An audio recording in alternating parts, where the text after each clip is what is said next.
The medical bay of the Stellar Harmony hummed with its usual sterile efficiency, but Commander Kanat of the Rexian Imperial Fleet knew something was wrong the moment he saw Ana Martinez slumped in the corner seat.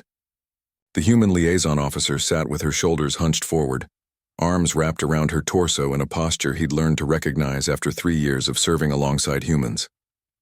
Ana? Kanat's dual-toned voice carried concern as he approached.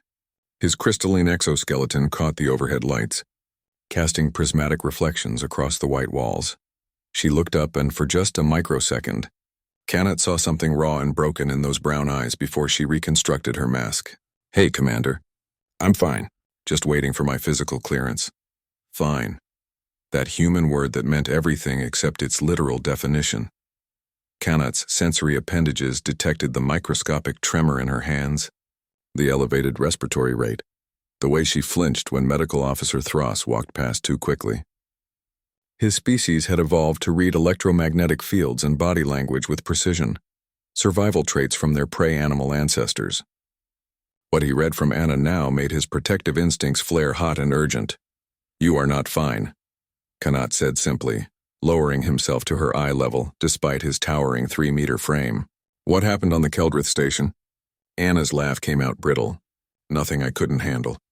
Ambassador Zelthor was just intense during negotiations. You know how Keldrith males can be." Kanat's crystalline structure darkened to a deep amber, the Vrexian equivalent of narrowed eyes. He knew exactly how Keldrith males could be. The reptilian species held backwards views about lesser species, and they considered humans, soft, small, and seemingly fragile, to be particularly inferior. "Did he touch you?" The way Ana's breath hitched was answer enough. Within an hour, Kanat had assembled what the humans aboard called Ana's Cubs, the nickname born from the fiercely protective way the crew treated their only human member.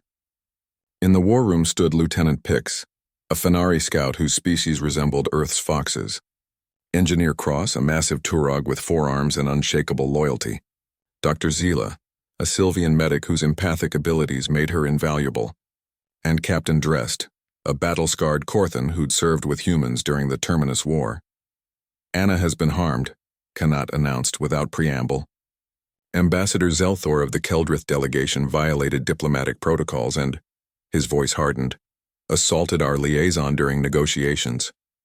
The room erupted. Pix's fur stood on end. Cross's 4 fists clenched simultaneously. Even the normally serene Dr. Zila radiated cold fury. "The Keldrith think humans are weak," Captain Drest growled, his mandibles clicking in agitation. "They've thought this since humanity joined the Galactic Council. They see Ana's kindness and mistake it for submission. They don't understand humans," Kanat said quietly. "They don't understand that humans protect their vulnerable, that they've built entire civilizations on the principle of defending those who cannot defend themselves. They don't understand that when you hurt one human," he looked at each crew member, "you face the wrath of every being that human has ever shown kindness to." Pix's ears flicked forward. "What do we do?" "We remind the galaxy why humans are classified as a Death World species," Kanat replied, "and why their pack-bonding ability is considered their most dangerous evolutionary trait." The Keldrith delegation was scheduled to depart from the Stellar Harmony in 12 hours. Ambassador Zelthor would never make that departure. Kanat's plan was elegant in its simplicity. No violence. Humans had taught him that true justice didn't require brutality. Instead, they would use the galaxy's own laws and humanity's most powerful weapon, their ability to make others care. Dr. Zila obtained the medical scans showing Ana's injuries, bruises carefully hidden beneath her uniform, stress markers, evidence of struggle. The documentation was irrefutable. Engineer Cross accessed the station's security footage. Every corridor, every shadow was monitored. The footage of Zelthor cornering Ana in the empty conference room, his clawed hand gripping her arm, his words dripping with disdain as he grabbed her. It was all there.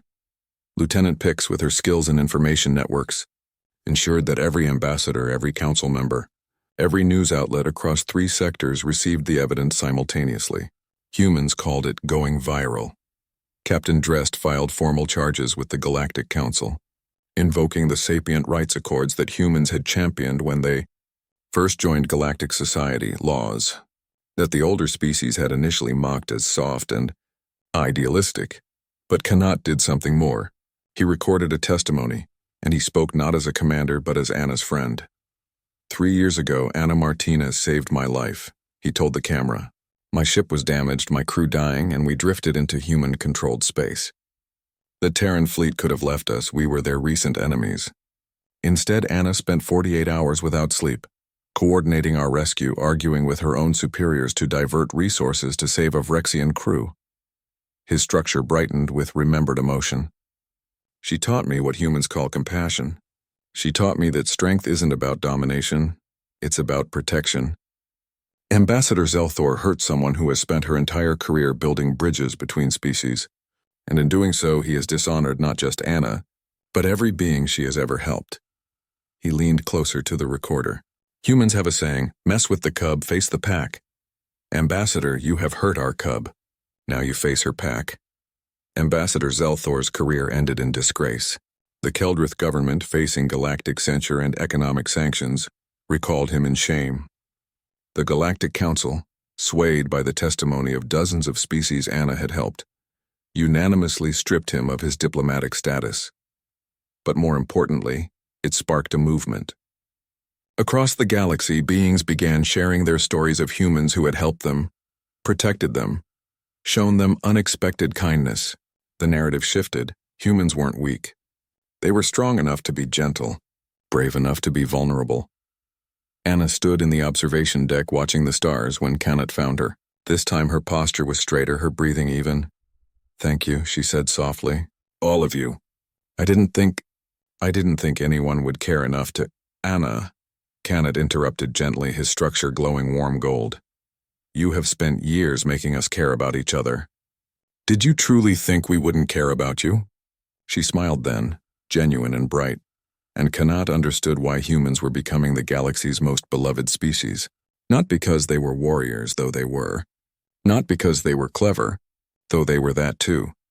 But because humans knew that love was the strongest force in the universe, and anyone foolish enough to hurt what humans loved would learn that lesson the hard way. End.